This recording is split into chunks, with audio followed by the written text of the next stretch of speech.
ओम नमो भगवते वासुदेवाय नमः। आप सभी का आपके अपने चैनल आध्यात्मिक सागर में हार्दिक स्वागत है। आज मैं आप सभी के समक्ष वैशाख मास महात्म्य का अध्याय 30 प्रस्तुत करने जा रही हूँ। वैशाख मास महात्म्य के प्रथम 29 अध्याय हमारे चैनल पर अपलोड किए हुए हैं। आप उन्हें प्लेलिस्ट में जाकर ज़रूर सुनें। वैशाख मास महात्म्य की कथा आज समाप्त होने जा रही है। इस कथा के समाप्त होने के बाद कल से आप प्रतिदिन नियम से हमारे चैनल पर ज्येष्ठ मास महात्म्य की कथा का भी श्रवण करेंगे। अगर चैनल को सब्सक्राइब नहीं किया है तो सबसे पहले चैनल को सब्सक्राइब कर लें और बेल आइकन को भी दबाएं, जिससे हमारे आने वाली वीडियोस की नोटिफिकेशन भी आपको जल्द से जल्द मिलती रहे। तो आइए शुरू करते हैं वैशाख मास महात्म्य का अध्याय 30।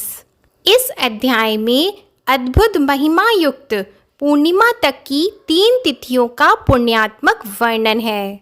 शुद्ध देव जी कहते हैं, राजेंद्र, वैशाख के शुक्ल पक्ष में जो अंतिम 3 त्रयोदशी से लेकर पूर्णिमा तक की तिथियां हैं, वे बड़ी पवित्र और शुभकारक हैं। उनका नाम पुष्करिणी है। वे सब पापों का क्षय करने वाली हैं।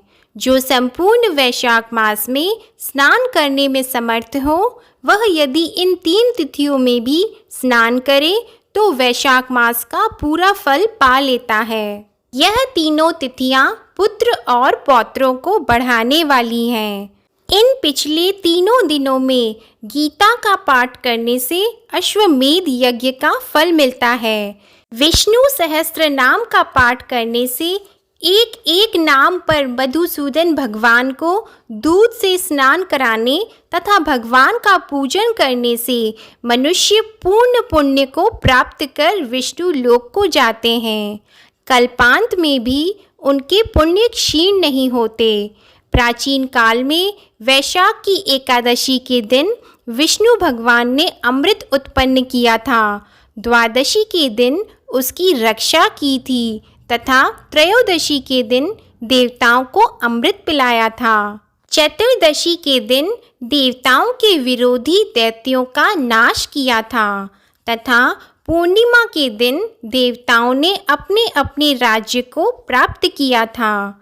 इससे देवताओं ने प्रसन्न होकर वरदान दिया था कि यह तीनों तिथियां अत्यंत शुभ हैं और पुत्र पौत्रादि का फल देने वाली हैं। इन तिथियों में गर्म पानी से स्नान करने से 14 मनवंतरों तक रौरव नरक में निवास करना पड़ता है और स्नान दान नहीं करने वाले को चांडाल की योनि प्राप्त होती है।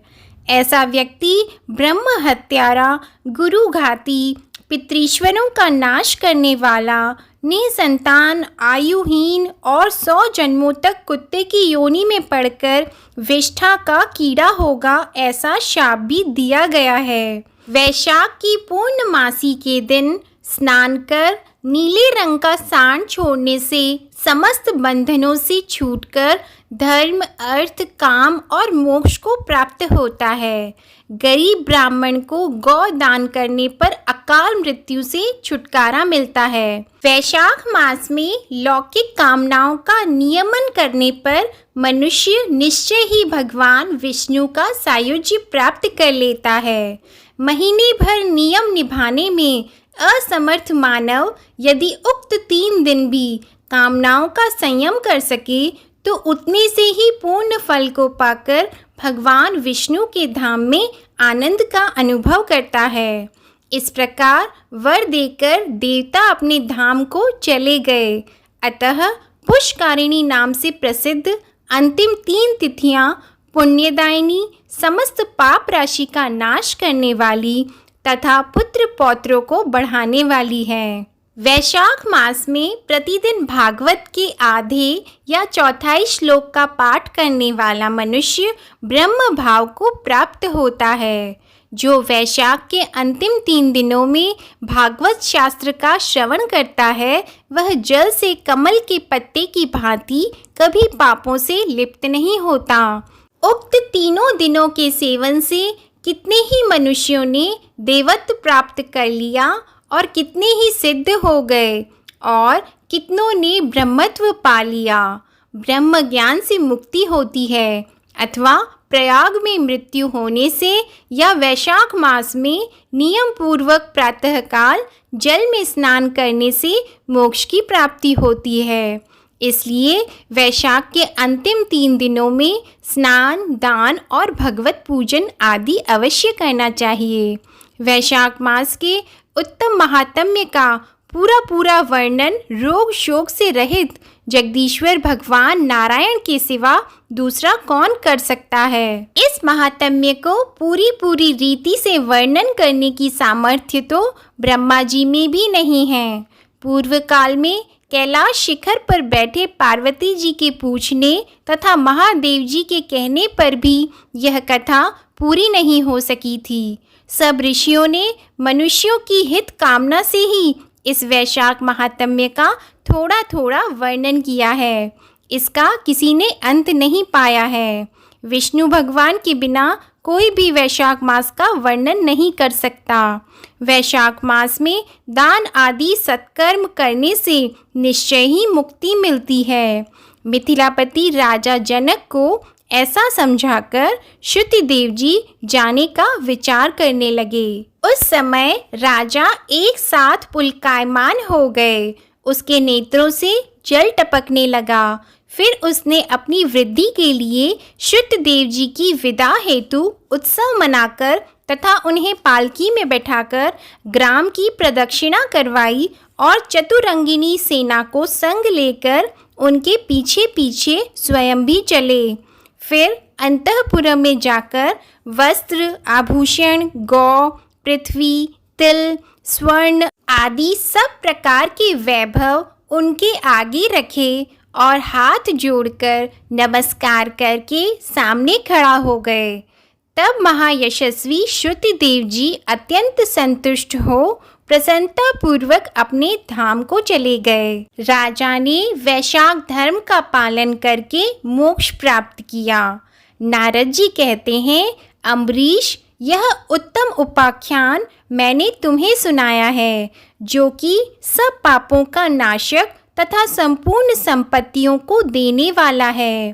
इससे मनुष्य भुक्ति, मुक्ति, ज्ञान एवं मोक्ष पाता है। नारद जी का यह वचन सुनकर महायशस्वी राजा अम्बरीश मन ही मन बहुत प्रसन्न हुए। उन्होंने बाह्य जगत के व्यापारों से निवृत्त होकर मुनि को साष्टांग प्रणाम किया और अपने संपूर्ण वैभवों से उनकी पूजा की। तत्पश्चात उनसे विदा लेकर देवर्षि नारद जी दूसरे लोक में चले गए, क्योंकि दक्ष प्रजापति के शाप से वे एक स्थान पर नहीं ठहर सकते। राजर्षि अम्बरीश भी नारद जी के बताए हुए सब धर्मों का अनुष्ठान करके निर्गुण पर ब्रह्मा परमात्मा में विलीन हो गए। जो इस पापनाशक एवं पुण्यवर्धक उपाख्यान को सुनता अथवा पढ़ता है वह परम गति को प्राप्त होता है। जिनके घर में यह लिखी हुई पुस्तक रहती है उनके हाथ में मुक्ति आ जाती है। फिर जो सदा इसके श्रवण में मन लगाते हैं उनके लिए तो कहना ही क्या है। इस प्रकार वैशाख मास महात्म्य के संपूर्ण 30 अध्याय समाप्त हुए। इसकी समाप्ति के साथ ही भगवान जगदीश्वर की अब हम आरती करेंगे। ओम जय जगदीश हरे, स्वामी जय जगदीश हरे। भक्त जनों के संकट, भक्त जनों के संकट क्षण में दूर करे। ओम जय जगदीश हरे। जो धावे फल पावे, दुख बिन से मन का। स्वामी दुख बिन से मन का, सुख संपत्ति घर आवे, कष्ट मिटे तन का। ओम जय जगदीश हरे।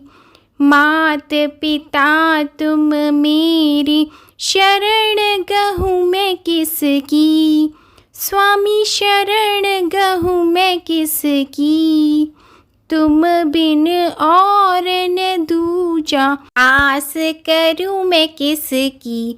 ओम जय जगदीश हरे। तुम पूर्ण परमात्मा, तुम अंतर्यामी। स्वामी तुम अंतर्यामी। पार ब्रह्मा परमेश्वर, पार ब्रह्मा परमेश्वर, तुम सबके स्वामी। ओम जय जगदीश हरे। तुम करुणा की सागर, तुम पालन करता। स्वामी तुम पालन करता। मैं मूरख खल कामी, मैं मूरख खल कामी, कृपा करो भरता। ओम जय जगदीश हरे। तुम हो एक अगोचर, सबके प्राणपति। स्वामी सबके प्राणपति।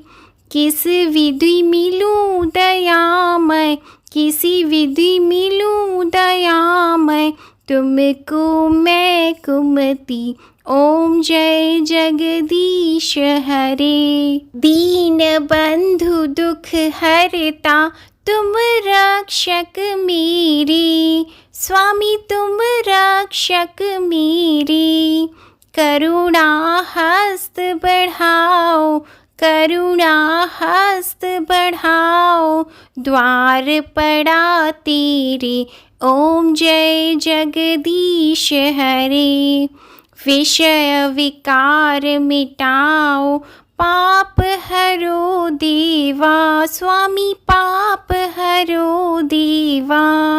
श्रद्धा भक्ति बढ़ाओ, श्रद्धा भक्ति बढ़ाओ, संतन की सेवा।